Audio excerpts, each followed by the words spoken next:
Mailchimp has made some really cool updates to their email builder, especially in regards to how columns work. So let's talk about it. The first thing that they've done is they now allow you to just drag an element next to another element and it automatically creates columns. So now I'm going to drag the rest of these in here. And I have 2 columns.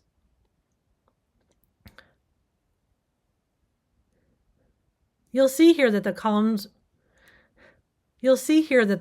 are evenly spaced. If I click in the blank area, I actually get a little drag tool where I can decide how I want that to space. I have another one down here, same thing. You also can take elements within the columns and drag them around.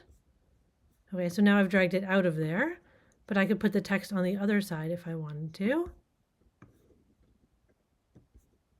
So you have that nice staggered look. Now, a staggered design like this used to be a problem in Mailchimp because the left column would always stack on top of the right column and they wouldn't match. However, they just made an update. And if you look over here on the left, once we've clicked in the layout itself, you can change the orientation of mobile. So now I can have just for this one layout, I can have it stack right on top of left. Yeah, so that they match in mobile. Hooray! While we are here changing how things look in mobile, Mailchimp has now freed up our ability to change the padding in mobile versus in desktop. Padding is the space between elements.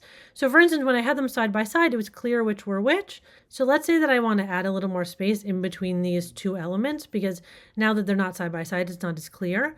I can disconnect these 2. And at the bottom of this layout, I'm going to add a little more space. So then it's a little clearer, the difference here. Finally, you do have a lot of freedom when it comes to background colors. So right now, these are all on just the default background. You can change the background color of your layout. So just those columns change color, or you can change just the background color of a block. There we go. I hope that helped you out. I can't wait to see what you guys come up with. Please leave any questions in the comments. I'm going to be doing a series of these new updates that Mailchimp is adding to their builder. I also have one on troubleshooting some of the quirks that are in here. Sign up for my email list, and I'll see you around.